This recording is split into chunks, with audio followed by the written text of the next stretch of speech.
Muito bom dia, amados. Aqui estamos nós, novamente com a nossa hora silenciosa, este tempo extraordinário que nós temos, em que nos encontramos com o nosso grande Deus e onde aprendemos as enormes lições que Ele tem para nós, onde muitas vezes nos identificamos com as histórias, com aquilo que está a acontecer, nomeadamente neste livro de Atos, que estamos a estudar hoje, no capítulo 16, desde o versículo 14 até ao 24. Estamos na cidade de Filipos. O apóstolo Paulo está diante de uma nova realidade. Ele entrou na Europa e são raros os momentos e os casos em que existe uma sinagoga onde existem judeus.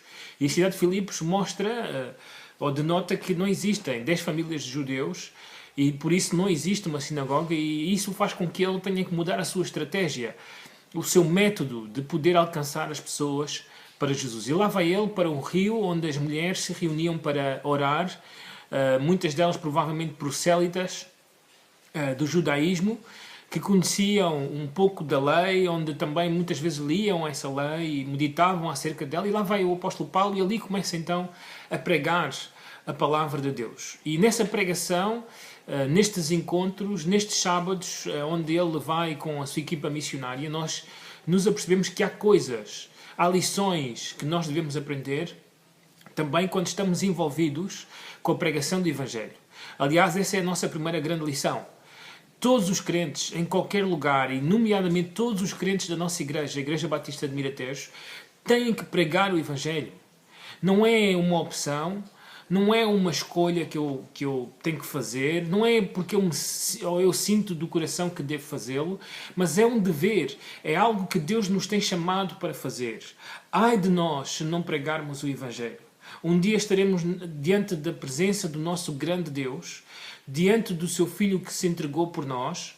Eu e tu estaremos a exultar pela grande salvação, mas provavelmente também estaremos tristes e envergonhados por não termos falado do Senhor Jesus quando Ele nos deu a oportunidade de o fazer. Então, nesta manhã, olhamos para um apóstolo que não tem vergonha do Evangelho. Olhamos para a sua equipa missionária que não tem vergonha, mas tem grande ousadia em pregar o Evangelho, seja em que situação for. E quando o Evangelho é pregado, há lições então que temos que aprender. A primeira lição que temos que aprender é que a salvação vem de Deus. Também a salvação não é um produto dos homens. A transformação de vidas não vem por causa da eloquência de uma mensagem. Não vem porque eu consegui explicar de uma forma exata, completa, extraordinária o Evangelho do Senhor Jesus Cristo. A salvação, ela vem totalmente, completamente, poderosamente do nosso grande Deus, do nosso Salvador.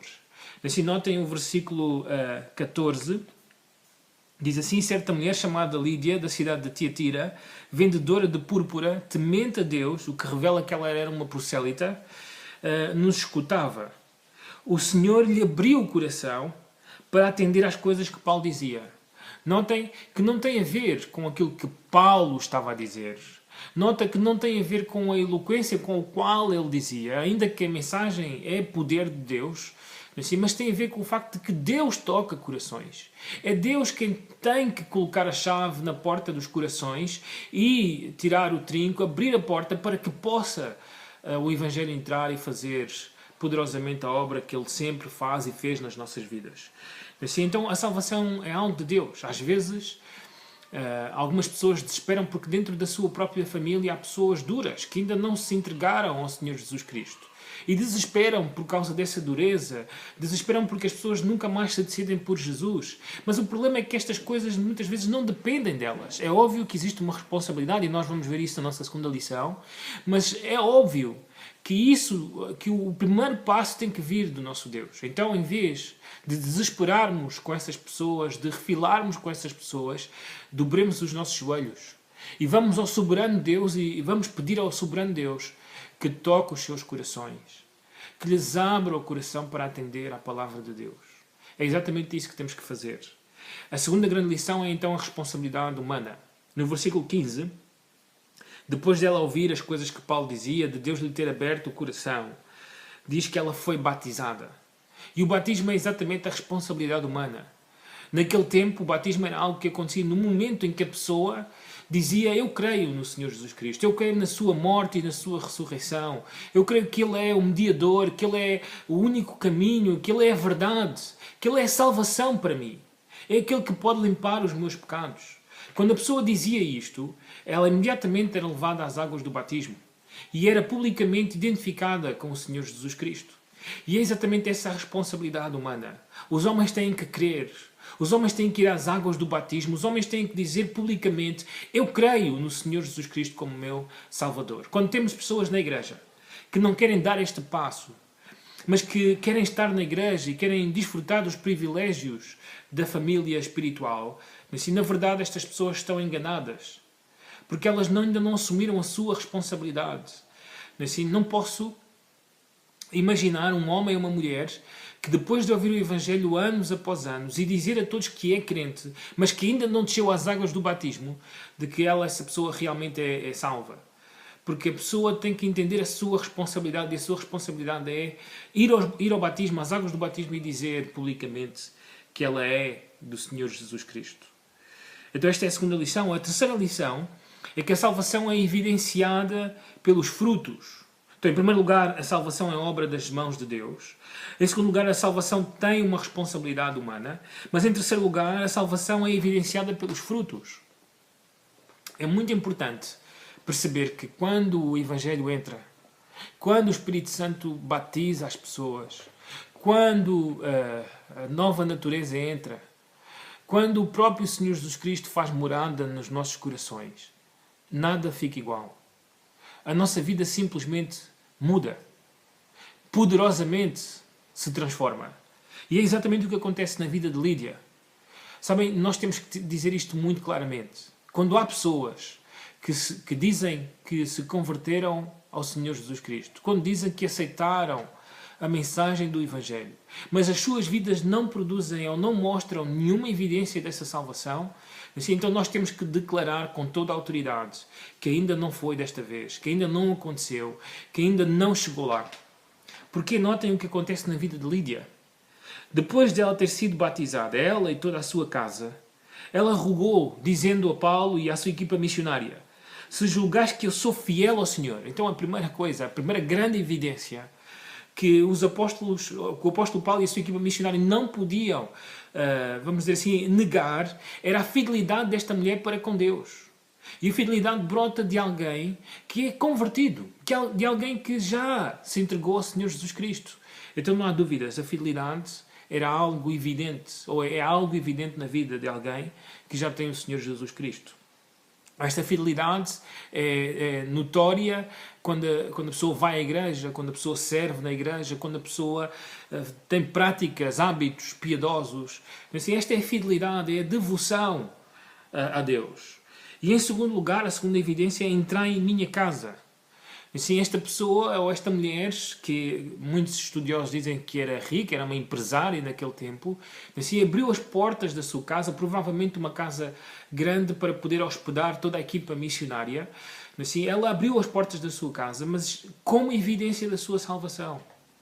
Hoje continuamos a ter pessoas que não abrem a porta da sua casa. Continuamos a ter pessoas que as suas vidas estão totalmente fechadas.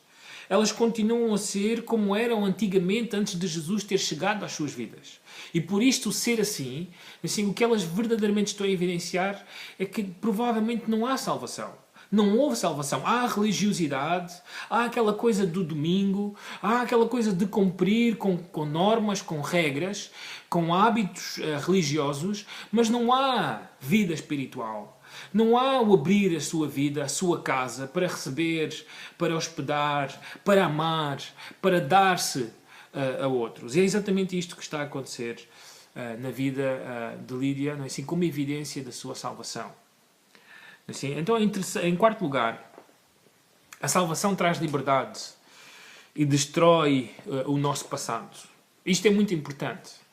Notem que a partir do versículo 16 até ao versículo 24, assim, nós nos apercebemos, peço desculpa, até o versículo 19, também até o versículo 19, nós nos apercebemos que o apóstolo Paulo se encontra com uma jovem que adivinhava, e nós vemos no texto que esta jovem estava possuída por um espírito, por um demónio.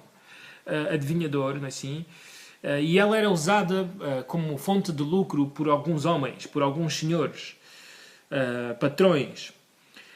E lá ia esta moça, esta jovem, detrás do apóstolo Paulo e a sua equipa missionária, dizendo que eles eram servos do Deus Altíssimo e que anunciavam o caminho da salvação. Notem que o demónio, tal como Tiago, no capítulo 1, versículo 19, assim, assumem, assim, creem em Deus, assim, e na salvação que Ele providencia para os homens. Mas isto não significa nada. E o apóstolo Paulo não queria este tipo de publicidade, não queria nenhum tipo de mistura entre aquilo que é demoníaco e aquilo que é santo, e aquilo que é puro, aquilo que vem de Deus. Então ele repreende este demónio. Assim, em nome de Jesus, ele expulsa este demónio da vida desta jovem. E não há dúvidas, a vida dela mudou. Aquela que estava em trevas agora está na luz. Aquela que vivia na miséria, aquela que vivia nas mãos do próprio inferno, agora está a desfrutar de um paraíso. Agora vive nos mananciais da água viva.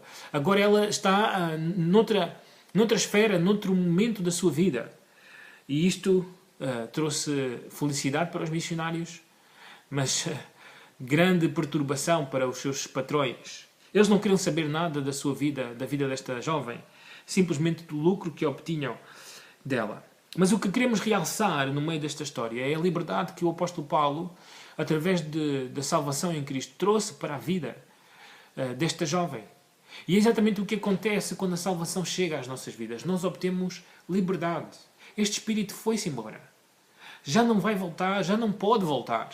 Já não pode habitar. Assim, e é exatamente o que acontece, ou o que aconteceu na minha vida e o que acontece na vida de todos aqueles que verdadeiramente se encontram com o Senhor Jesus. Há liberdade, somos livres. Já não estamos presos a nenhum pecado. Já não somos escravos do pecado. Já não somos escravos da carne. Já não somos escravos do nosso inimigo, que é Satanás. Assim, estamos livres. E é exatamente isso que acontece, e foi isso que aconteceu na vida desta jovem. Mas não é somente isso. Esta liberdade, esta salvação, ela destrói a nossa vida passada. Esta rapariga já não ia voltar àquela vida. Ela já não ia voltar àquela prática. Ela simplesmente agora ia começar a andar como uma crente, como uma filha de Deus. Ela iria descobrir coisas incríveis acerca do nosso Deus, assim como eu e tu descobrimos no nosso dia-a-dia com a sua palavra. Assim, é exatamente isso que acontece quando a salvação chega à vida de alguém. A salvação, quando é pregada por nós, esta é a nossa última lição esta manhã, ela tem um preço. Há um preço quando eu e tu pregamos a salvação aos outros. E é exatamente o que acontece com o apóstolo Paulo a partir do versículo 20 até o versículo 24. Notem as coisas que acontecem. Eles são arrastados, no versículo 19, peço perdão, são arrastados para a praça. Assim, sofrem racismo. Notem o versículo 20, diz que foram levados aos pretores e disseram, estes homens sendo judeus. E no final do versículo 21, porque somos romanos, isto denota o racismo, assim, a discriminação que eles sentiram. Assim, logo a seguir foram postos como nus diante de todas as pessoas, em praça pública, porque rasgaram-lhes as vestes. Depois foram açoitados com varas. E depois, ainda por cima, foram colocados no cárcere e guardados de uma forma dura. Então, todas estas coisas notam que há um preço alto a ser pago quando nós pregamos o Evangelho aos outros. Então, nesta manhã, quero que considerem todas estas lições e quero que analisem como estão em relação ao Evangelho. Somos pregadores do Evangelho, falamos de Jesus com ousadia. Não temos medo dos riscos, daquilo que podemos perder por pregar o Evangelho. Que eu e tu possamos ter a confiança desta equipa missionária. Que eu e tu possamos levar liberdade e destruição do passado pecaminoso na vida das pessoas. Que eu e tu possamos evidenciar os frutos, as transformações que o Evangelho traz na vida de alguém que se converteu ao Senhor Jesus Cristo. Assim, e que eu e tu possamos orar ao nosso Deus pelo marido, pela esposa, pelos filhos que ainda não têm a Jesus e que a única forma de o poder ter é que Deus abra os seus corações. Ele é o soberano, é aquele que dá a salvação. Então colocamos os nossos joelhos no chão para orar por estas coisas. Que Deus vos abençoe. Bom dia.